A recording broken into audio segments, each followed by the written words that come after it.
Now at 10, it is election night in Oakland, and both of the leading candidates await more results as voters decide who they want to lead their city forward. With the future of Oakland very well on the line tonight.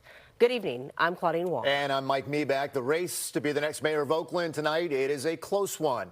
The latest batch of numbers posted within the last 30 minutes, and here they are. Former City Councilman Loren Taylor with 48% of the vote, and former Congresswoman Barbara Lee right now, as you can see on your screen, with 45% of the vote. The two separated by just about 1,200 votes. It is important to note here that this is a ranked choice race. The candidates with the fewest first choice votes will be eliminated until there is one candidate with the majority of all votes cast, 50% plus one.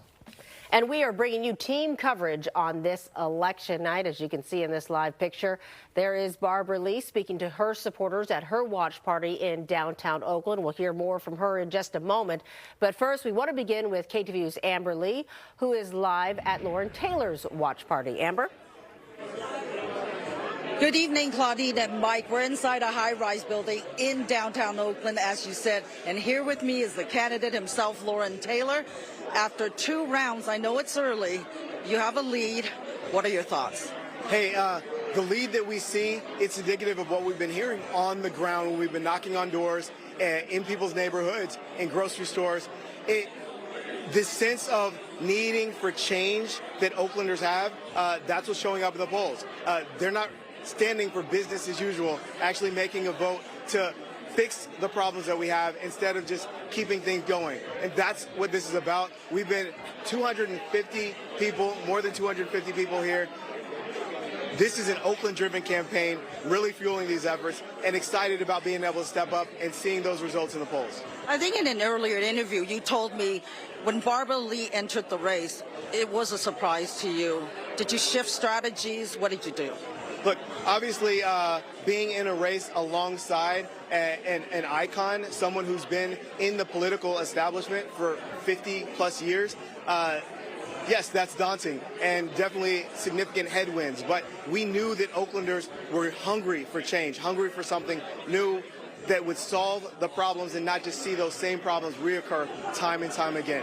So bringing real solutions, a connection to community, and the consistency that is needed, that's what this campaign has been about. I'm excited about being able to step up. And yes, it's great to have the lead, but we have been here before. We have seen this, so we're not taking anything for granted. Definitely watching the polls to see what comes in, but feeling good based on a number of factors. You told me this time is different. Last time you lost by 677 votes. How is it different this time? What did you mean by that? Oh, well, we've got, I will say, just when you're out in community, you feel that energy. Also, this is a special election, so we've been racing hard. It's actually a sprint to the finish line. The amount of folks that have been really propelling this campaign forward, getting more than 200 volunteers out each weekend to knock on doors, to make phone calls, text bank, all of that. That's an energy that we didn't have last time. But clearly, folks are ready, folks are motivated, and they've been tapping into their networks to really drive this. Voters have said over and over again, public safety, crime is a priority. How are you going to address that if you win? Look, public safety has to be the #1 priority, and others have said this, but the actions and decisions have not led to that. So we have to prioritize funding for increasing the number of officers and increasing the use of technology to support those officers and the violence prevention, crime prevention solutions that are demonstrating results. We will put in place the metrics and the measurements that focus on addressing the reasons why people are afraid to come downtown or to commercial corridors and spend their money. It's the public safety issues that are causing them to make different decisions. And we need folks to know that being in Oakland, living in Oakland, visiting Oakland is safe, it is thriving, and Oakland is on a much different trajectory. We don't have a strong mayor system in Oakland. How are you going to get things done?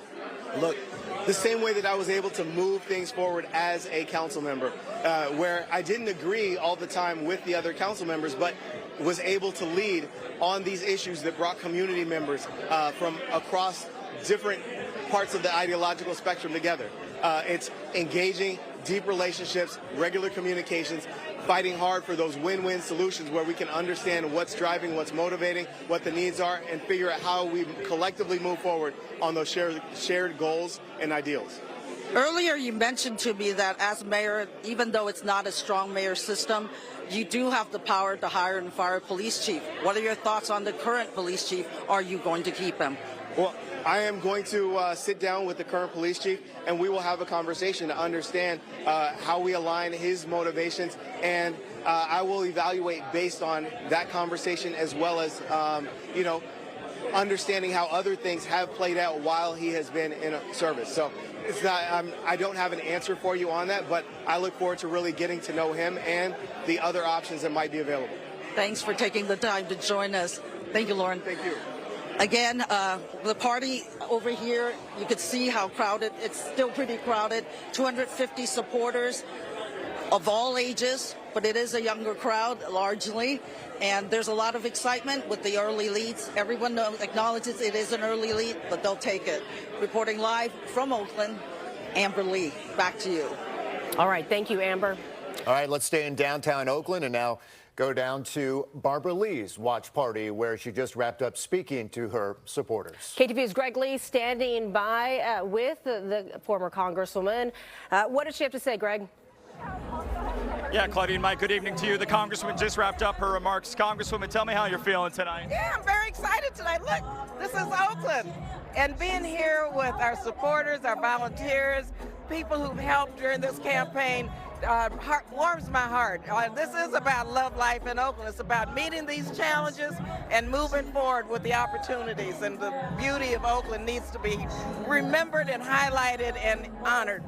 Congresswoman, you have run many a campaign. You have won many a campaign, but this is different. This is for mayor, and this was sort of an expedited timeline. How do you feel about speaking to your constituents and what you've heard? Well, it's been really very good this compressed time because we held over 50 house parties in 3 months, or 2 months really.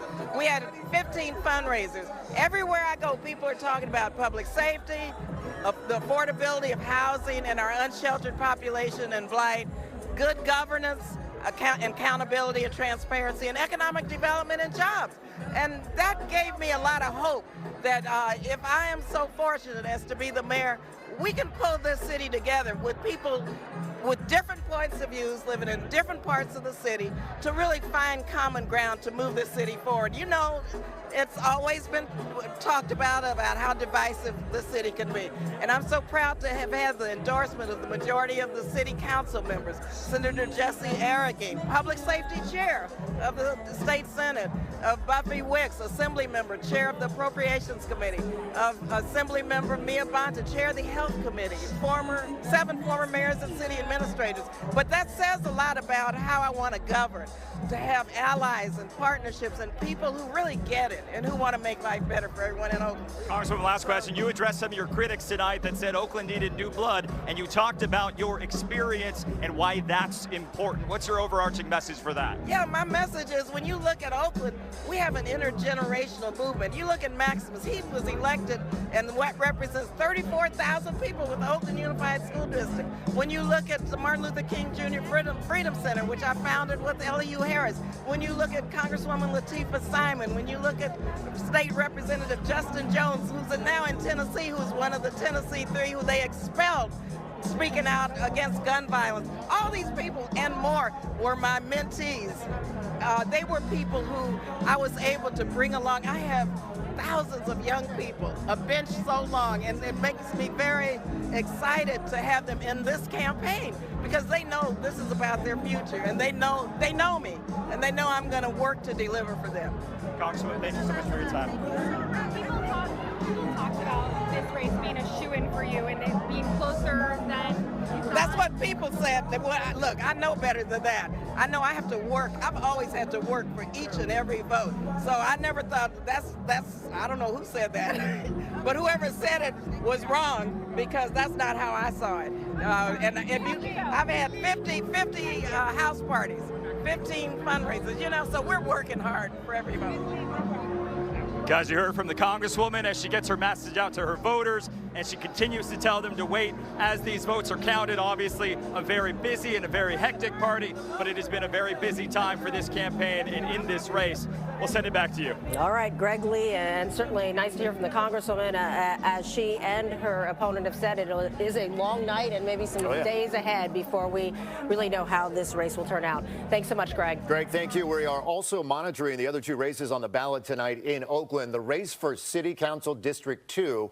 Again, this is to fill the seat once held by Nikki Fortunato-Bass, who is now on the County Board of Supervisors. The results here on your screen so far tonight. Charlene Wong has 50% of the vote, and Kara Murray Badal currently has 26% of the vote. Voters also deciding on Measure A, which would increase the sales tax a half percentage point in the city of Oakland to help close Oakland's budget deficit. Those who have voted right now, the majority in favor, with 64% in favor of Measure A. Now, both the mayor and the district races use ranked choice voting. Oakland has used ranked choice since 2010, and so we know it's very possible we will not know the final results tonight. With ranked choice voting, if no candidate receives a majority of the votes, the candidate with the lowest number of votes will be eliminated. And people who voted for that person will then have their second choice counted. That process continues until one candidate gets a majority of votes. The registrar says that process will go on for as many rounds as it takes. And we will be covering this special election all night long and as the results come in over the next few days. You can also